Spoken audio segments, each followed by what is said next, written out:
Good morning, students. Today I, Padmaja Behera, PGT English, has come up with another video lecture from the book Flamingo, and today's chapter is Keeping Quiet. It is the third poem from the book Flamingo.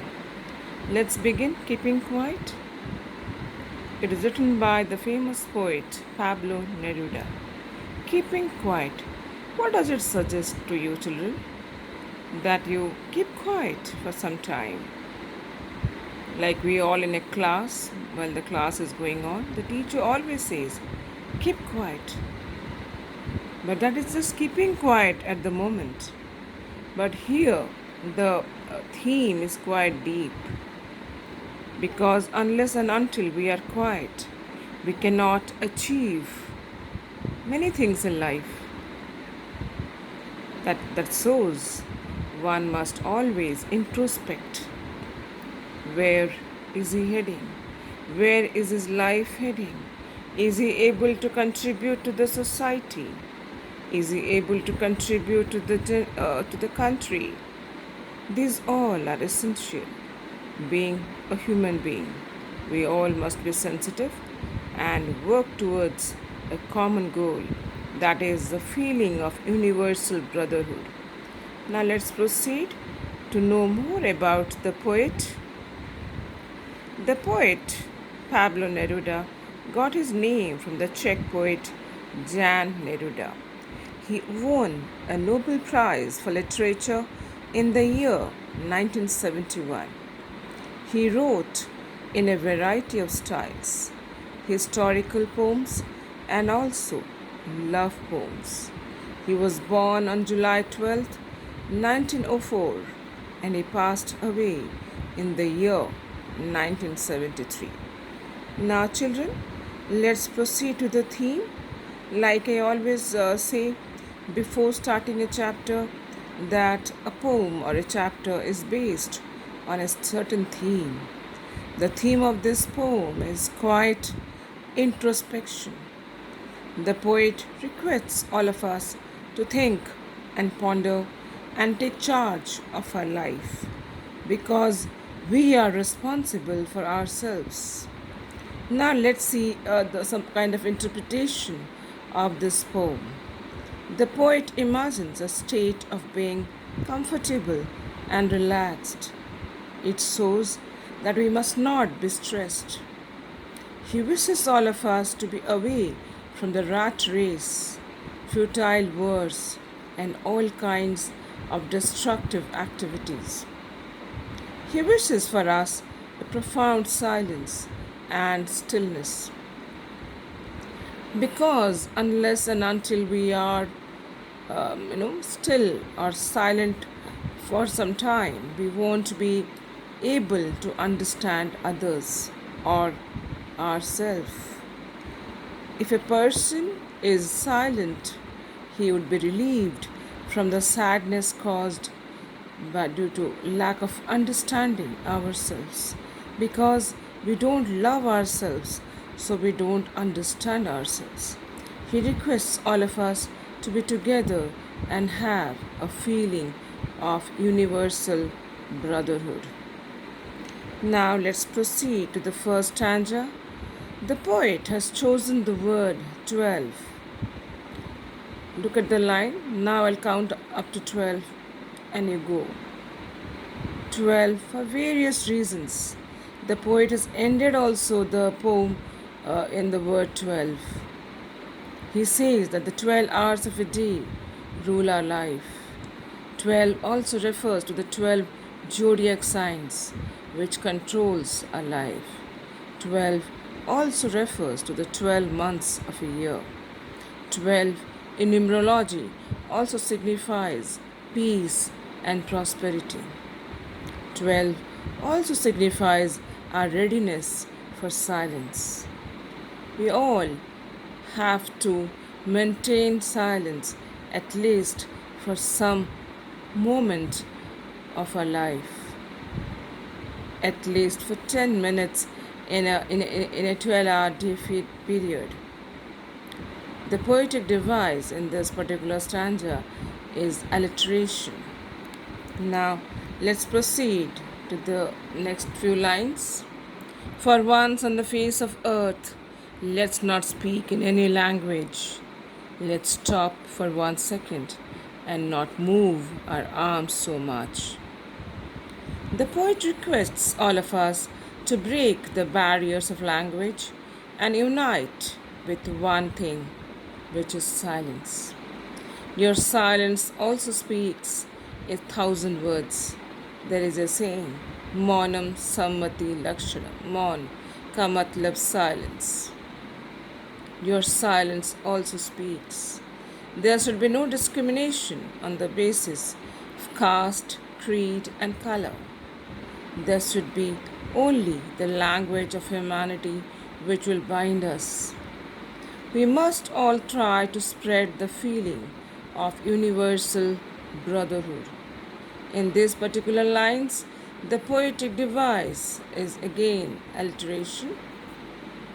Oh, once and on. Now look at the next few lines. It would be an exotic moment without rush, without engines, and we would all be together in a sudden strangeness. See, we all of us are busy in our day-to-day lives and trying to achieve certain things. The poet is requesting the industries and to stop working at least for some time so that they don't cause harm to the environment. The poet is requesting all of us to stop all personal activities and unite in silence. That means you should not be envious or jealous of anybody. Rather, you should spend some time in silence. Silence is bliss and also strange as it can bring equilibrium. The poetic devices, children, without repetition, we would, alliteration, sudden strangeness is again alliteration. Now let's proceed to the next few lines. Fisherman in the cold sea would not harm whales, and the man gathering salt would look at his hurt hands. If we remain silent, children, then we can introspect all the mistakes and the wrong we are doing.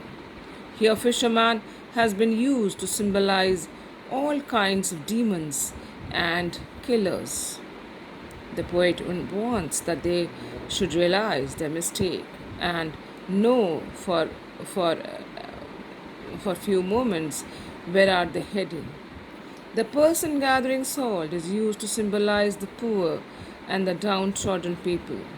The poor often hurt themselves as they go to any extent to earn their money for livelihood, and in return they hurt themselves because they are downtrodden, they are poor, so they have no time to look at the hurt hands.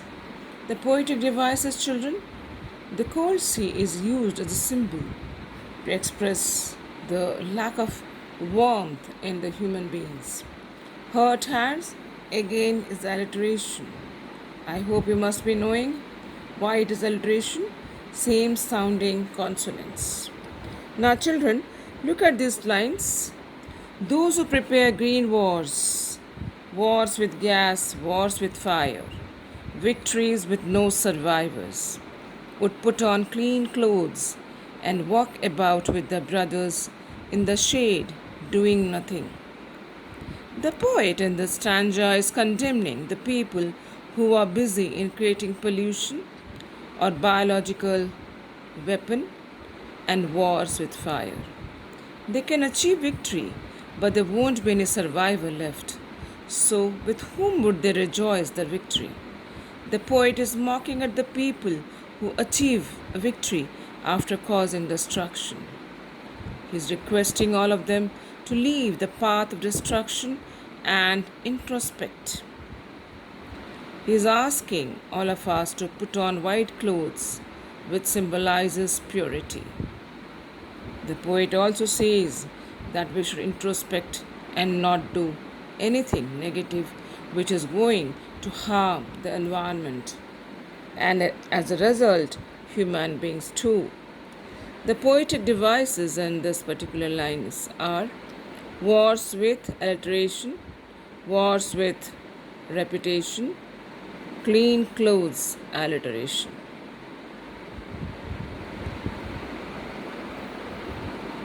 Now, let's proceed to the next few lines. What I want should not be confused with total inactivity.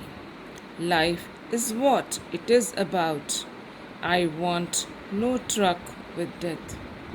The poet wants to say that the message of silence should not be confused with total inactivity. It certainly does not mean death. His message is aimed at the way we live our lives, because we are busy in the rat race trying to compete with others. He wants all of us to stop for some time and start some positive introspection. Then certainly we will not cause harm to the environment. Now, the next few lines.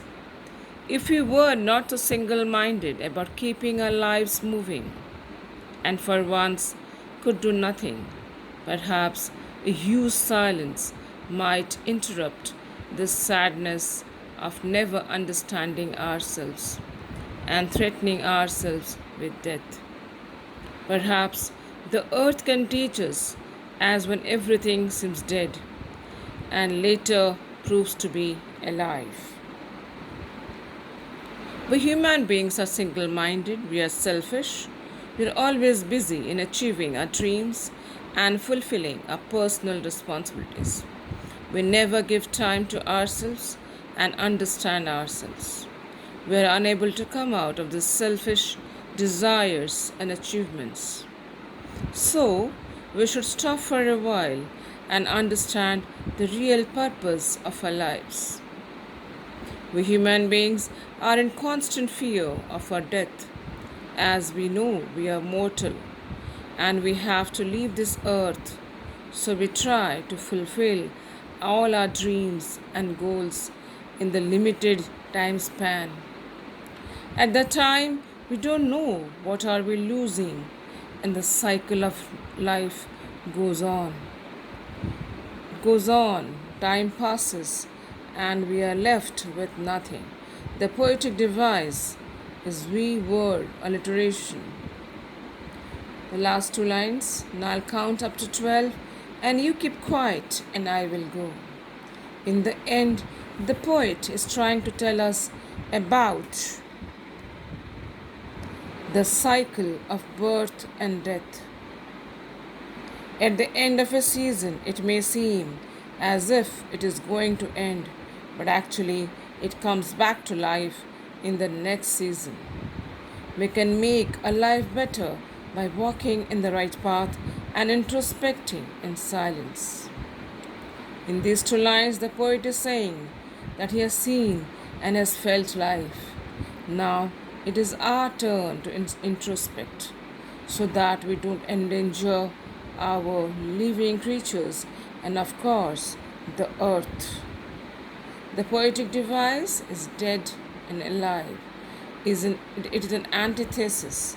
It means two contrasting ideas. And the last slide. Thank you for watching this presentation. Please do read the poem thoroughly and do introspect at where are you heading. Thank you, children.